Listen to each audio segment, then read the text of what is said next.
In today's video, we are talking about the top 10 paid players in the Premier League. I was blown away with how much some of these players were making per week. Now, with the transfers going on, I was really curious to see how much certain players were making at certain clubs. So if you do find this video interesting, make sure to hit the like button. If you have not, subscribe down below. I greatly appreciate that. And at the end of this video, I will give you a total of the top 10 players. So with that being said, let's jump into number 10. At number 10, we have Kante from Chelsea, who makes a cool £290,000 per week. Now, this player, I think, deserves this pay. The way he plays, he's been such a unique midfielder for Chelsea, obviously for Leicester as well when he played for them. But this guy is one of a kind and definitely deserves the price that he gets at $290.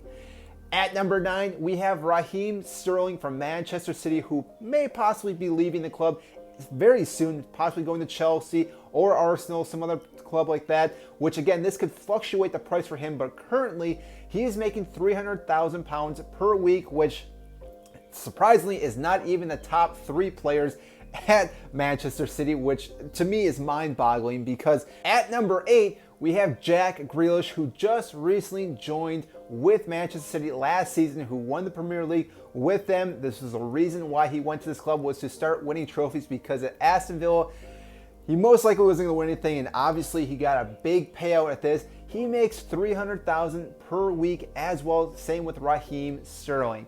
Now at number 7, we head back to Chelsea, where we talk about Romelu Lukaku, who has been in the news as of lately with possibly leaving Chelsea, going maybe on a loan to Inter Milan, but currently he makes £325,000 per week for sitting on the bench at Chelsea. Yes, you can tell I'm a little bit bitter with this one.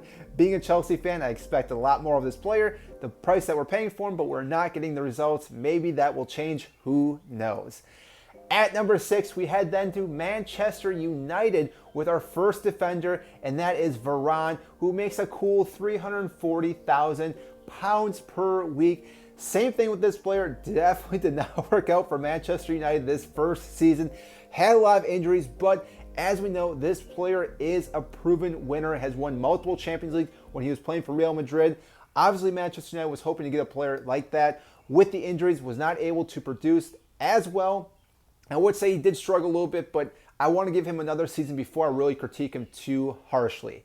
Now at number 5, we stick with Manchester United with another teammate, Jadon Sancho, who came from the Bundesliga for a whopping £350,000 per week, which seems just massively way too much to pay for a player at his age, and especially for a player that really has not proven himself outside the Bundesliga, which, yes, a lot of players do look well in the Bundesliga, but when they leave, they sometimes struggle, and Jadon Sancho has been one of those players that has struggled in the Premier League. $350,000, I think, is a bit too much for this player.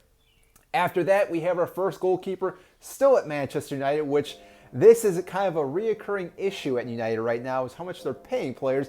But David De Gea makes $375,000 per week. Now, this player, though, I would argue that he deserves the price that he's being paid, because he's definitely saved Manchester United season after season after season, because without David De Gea, yes, you could argue maybe a different goalkeeper, but without David De Gea, this team would look so much worse. He is a phenomenal shot stopper. Again, saves so many close calls for Manchester United that, again, Manchester United were on the brink of not really having a great season, and if they would have let more goals in, I think they've been a lot lower in the table, which again, thanks to David De Gea, they were at least in the top half of the table.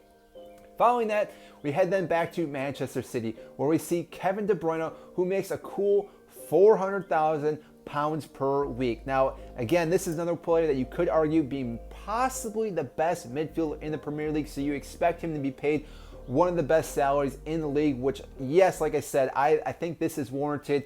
He's done what he can at this club. Obviously, have not won the Champions League yet, but still everything else at this club, Kevin De Bruyne has done, and therefore I think he deserves the £400,000 per week. Now, following that, it is his new teammate at number 2, and that is Haaland, who will be making £462,000 per week, roughly right now. That's what I'm estimating at, but it may fluctuate a little bit.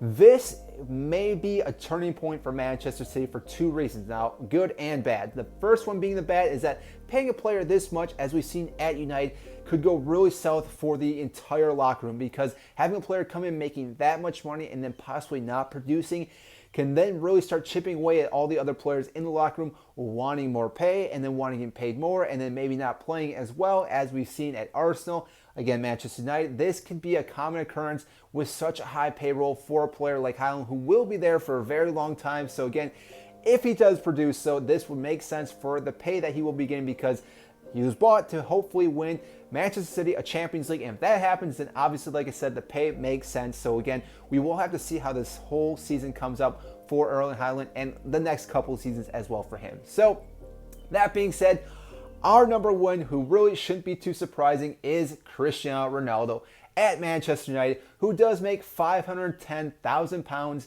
per week, which, same thing, you could argue, yes, maybe he shouldn't make as much at Manchester United, but it is Cristiano Ronaldo, who you expect to be probably one of the highest paying players in the entire world, and therefore I'm not too surprised. But this is a massive issue for United, because they have Cristiano Ronaldo, they have David De Gea, Sancho, Varane, and there are a few other players that are just outside of the top 10, Martial being one of them as well, who do get paid a little bit too much, in my opinion, and that has really been affecting the locker room. Now, total-wise for the top 10 does come to £3.65 million per week, which to me is just mind-boggling that just the top 10 players make that much money cumulatively, because looking at a team like Brentford, I'm not even sure what they make in a week with the entire squad, but I'm pretty sure it is less than $1 million, which that by itself is also a phenomenon that Brentford were able to stay up in the Premier League. So that is all I have for you today in the top 10 paid players in the Premier League. Again, if you did enjoy this video, I would greatly appreciate if you could hit the like button and subscribe down below. Gets this channel to more and more fans such as yourself. So that is all I have for you today. I hope you enjoyed it, and I will see you next time.